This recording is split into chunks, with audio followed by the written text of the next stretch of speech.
Welcome to a world where silence is a weapon, a smile is a shield, and a press release can dismantle a destiny. Behind the grand, imposing gates of Buckingham Palace, beyond the tourist crowds and the ceremonial changing of the guard, lies a corporate empire operating under the guise of an ancient fairy tale. To the outside world, the British royal family presents a united front, an unbreakable tapestry of tradition, duty, and grace. But if you listen closely to the whispers echoing through the corridors of power, a very different story begins to emerge.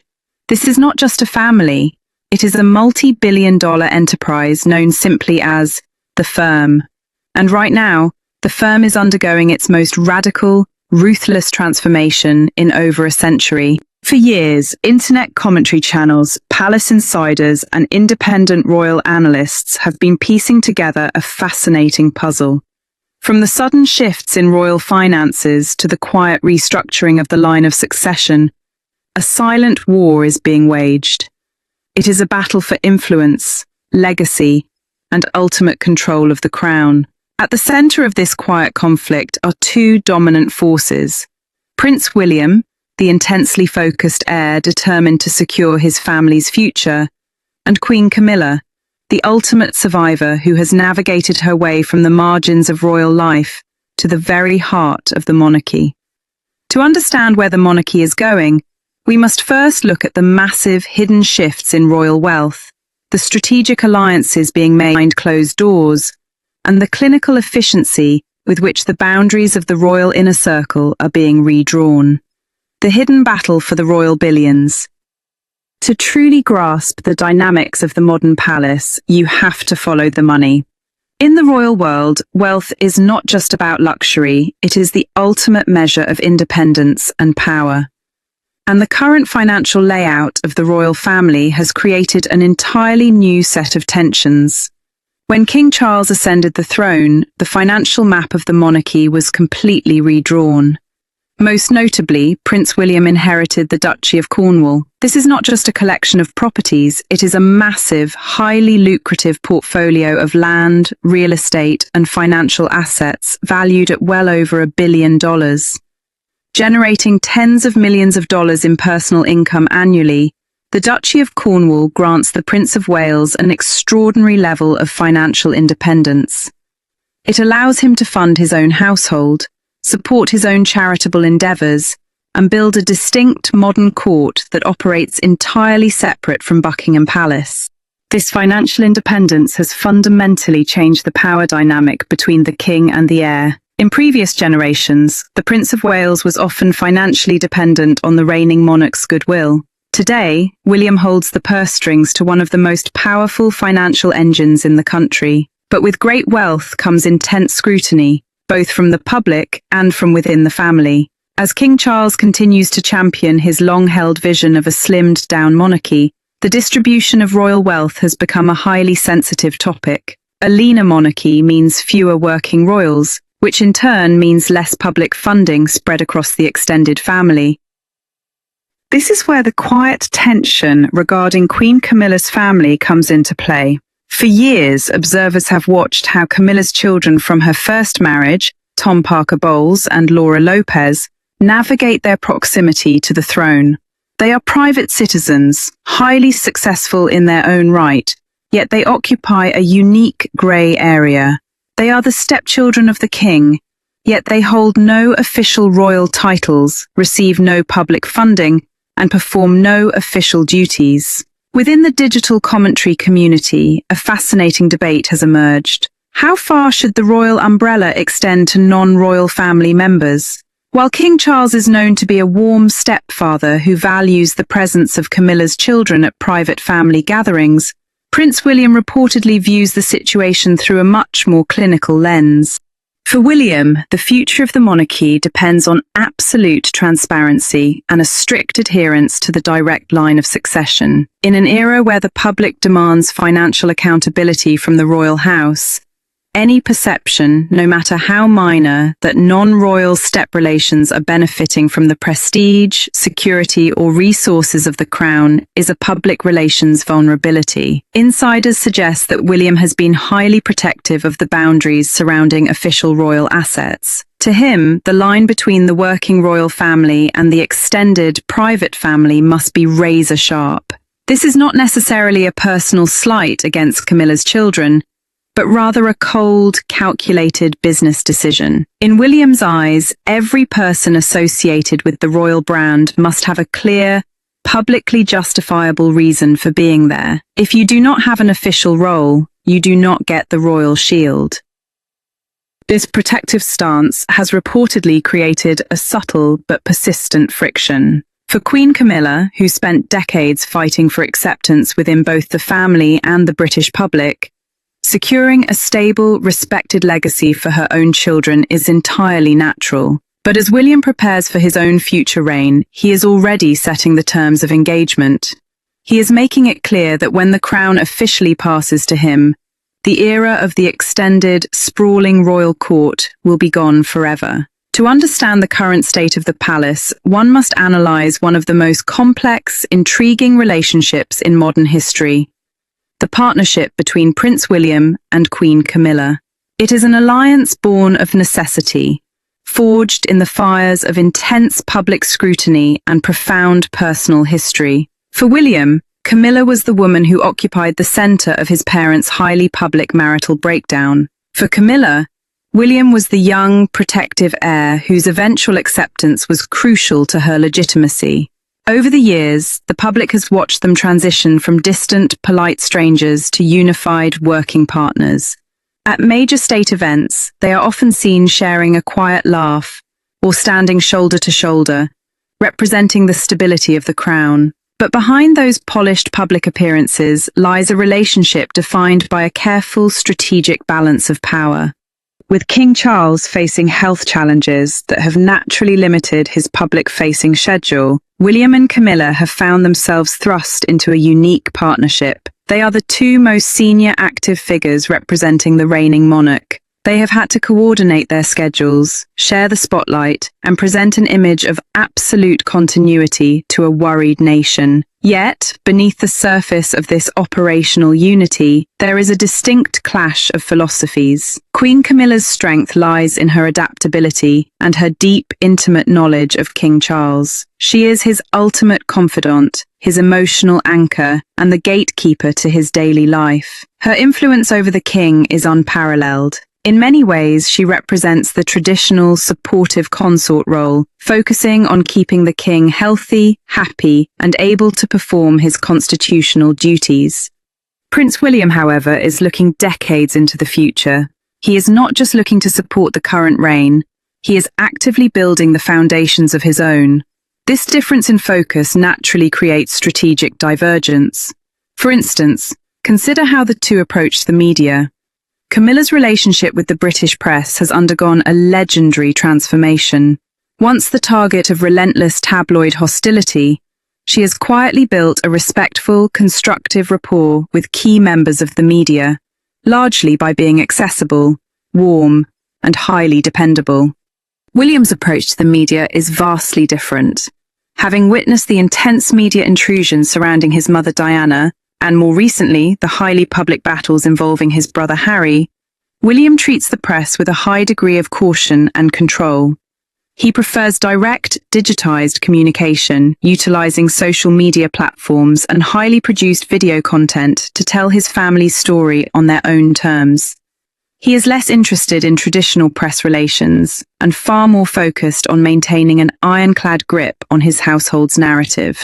This division of style has occasionally led to contrasting strategies behind the scenes.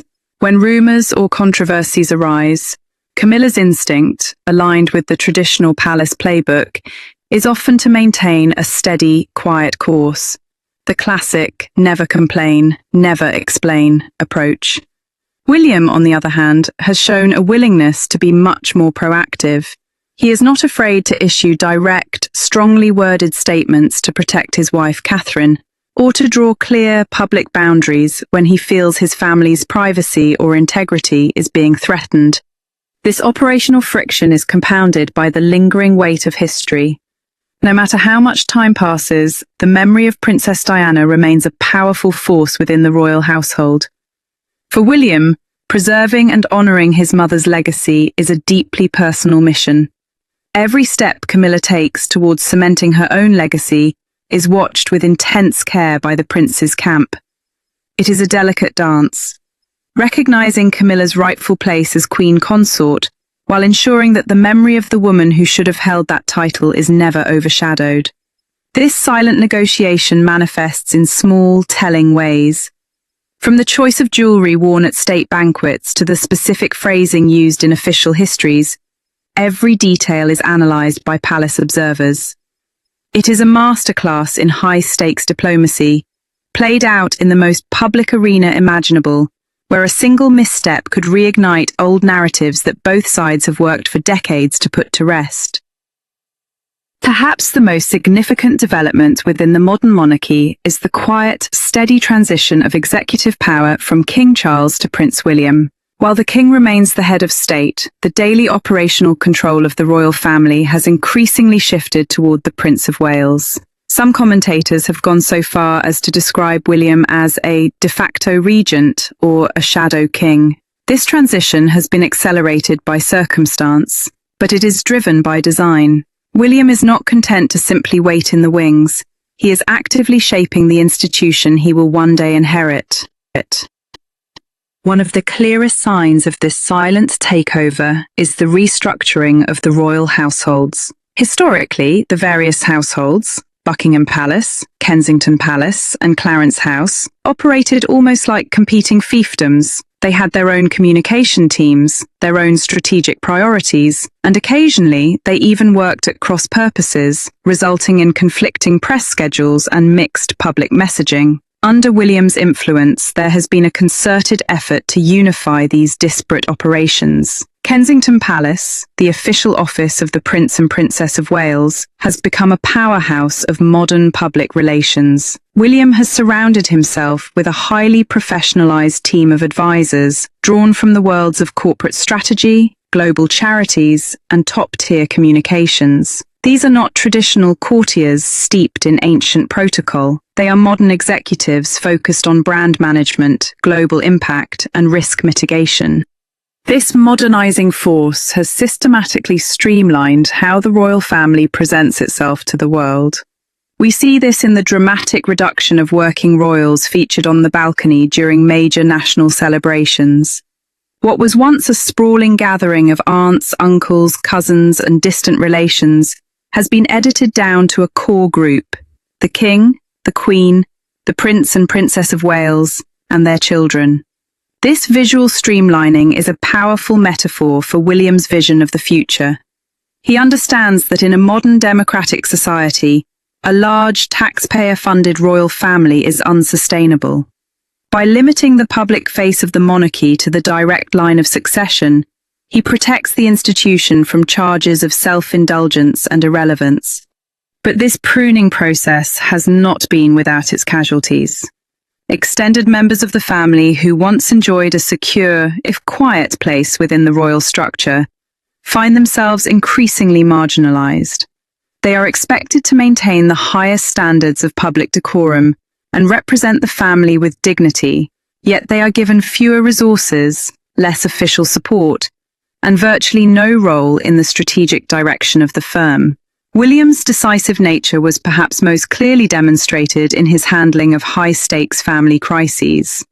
When controversies arose that threatened the reputation of the crown, it was reportedly William who pushed for the most decisive, uncompromising responses. He understands that the survival of the monarchy requires a willingness to make difficult, even painful decisions. This clinical approach to crisis management has redefined the role of the heir. No longer just a ceremonial figurehead, William is acting as the chief operating officer of the firm. He is the one analysing the data, assessing the risks, and implementing the strategies necessary to keep the royal brand secure in an increasingly volatile cultural landscape.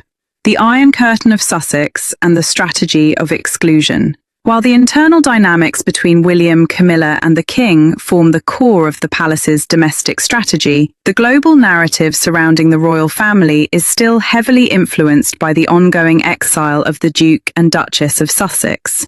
The media storm surrounding Prince Harry and Meghan Markle has been one of the most polarizing chapters in modern royal history. For years, public opinion has been sharply divided, with internet commentary channels generating millions of views analyzing every statement, memoir chapter, and public appearance from both sides of the Atlantic.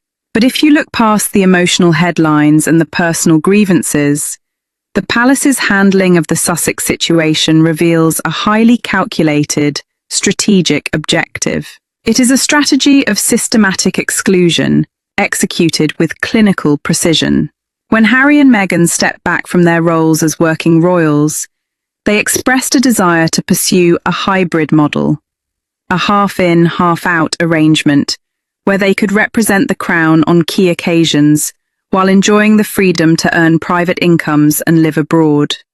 To the palace, and particularly to Prince William, this proposal was an absolute non-starter. The monarchy operates on a fundamental principle. You cannot monetize the crown for private gain while representing the state. A hybrid model would create endless conflicts of interest, blur the lines of accountability, and ultimately cheapen the royal brand. The decision was made to implement a complete and total separation. The Sussexes were stripped of their royal patronages, their military appointments, and their ability to use their HRH titles in official or commercial capacities. They were, for all practical purposes, excommunicated from the operational side of the family. But the exclusion went far deeper than just titles and patronages. It extended to the very mechanics of their relationship with the UK. Consider the highly publicised disputes over Prince Harry's security. When the Sussexes stepped down, they lost their automatic entitlement to round-the-clock, taxpayer-funded police protection in the UK. Harry's subsequent legal battles with the Home Office over this decision have been closely watched. From a palace perspective, this is not just a legal technicality, it is a vital boundary. If a non-working royal, living permanently abroad, can demand state security at will, it sets a precedent that could cost taxpayers millions and further complicate the division between public duty and private life. Furthermore, the palace has instituted what insiders have referred to as the 48-hour rule for Harry's visits to the UK. Rather than being welcomed back into the family fold with open arms, any visit by the Duke of Wales's brother is treated with the logistical precision of a foreign diplomatic mission. He must provide advanced notice, clear his travel plans with the royal household, and secure specific permissions for accommodation. This strict protocol serves a dual purpose. First, it ensures that the palace is never caught off guard by sudden, uncoordinated public appearances that could disrupt the carefully planned schedules of working royals. Second, it maintains a physical and psychological barrier. By treating Harry's visits as formal, structured events, rather than casual family reunions, the palace sends a clear message. The door to the inner circle is locked, and the key has been securely put away. For William, this absolute separation is not just about personal anger or feelings of betrayal, though those elements certainly exist. It is about protecting the corporate integrity of the crown. A family member who is willing to share private conversations, publish intimate details of palace life, and publicly criticize the institution is a permanent security risk. The only way to manage that risk is to remove them entirely from the flow of information. By enforcing this strict quarantine, William has ensured that any future statements or projects from California are viewed as external commentary rather than internal leaks. It is a ruthless but highly effective strategy that has successfully insulated the core working family from the ongoing media noise. As we look toward the future, the British monarchy stands at a historic crossroads. The transition of power from the traditional patient style of King Charles to the modern, decisive, and occasionally ruthless leadership of Prince William is well underway. Supported by Queen Camilla's survival instincts and guided by a highly professional team of modern strategists, William is building a monarchy designed to weather the storms of the 21st century. It is a leaner, more focused, and highly controlled institution, one that prioritizes survival over sentimentality and brand integrity over family harmony. But this strategy is a massive gamble. By trimming the family tree so aggressively, by freezing out non-conforming members, and by drawing such icy, uncompromising boundaries, the palace risks losing the very thing that has kept it afloat for centuries, its mystique. A monarchy that is too corporate, too streamlined, and too clinical can easily begin to look like just another government department or multinational brand. The true magic of the crown lies in its ability to inspire a sense of wonder, history, and emotional connection. The challenge for William and his successors will be to maintain that ancient spell while operating with the cold efficiency of a modern corporation. The silent wars inside the palace will continue to be fought, hidden behind the elegant smiles, the polished state dinners, and the historic rituals. And as long as those walls stand, the world will continue to watch, fascinated by the timeless drama of the human hearts beating beneath the crown. In the end, the real power might no longer reside solely within the cold stone walls of the palace, but in the hands of the viewers holding the screens. Today, every single one of us is an active player in this royal drama. When we share theories, analyze outfits, and debate these family feuds online, we are helping shape the public opinion that the palace works so desperately to control. The royals are fully aware that we are watching their every blink, every polite nod, and every sudden exit, making them the stars of a global, interactive show where the public holds the ultimate vote of survival. So, as the curtain falls on this chapter of palace intrigue, the big question remains: will Prince William's sharp, business-like vision save the monarchy for the next generation? Or will it strip away the very magic that keeps us hooked? We want to hear your theories in the comments below. Is the palace right to be this ruthless, or are they playing a very dangerous game? Don't forget to hit that subscribe button, give this video a thumbs up, and turn on notifications so you never miss our next deep dive into the secrets of the crown.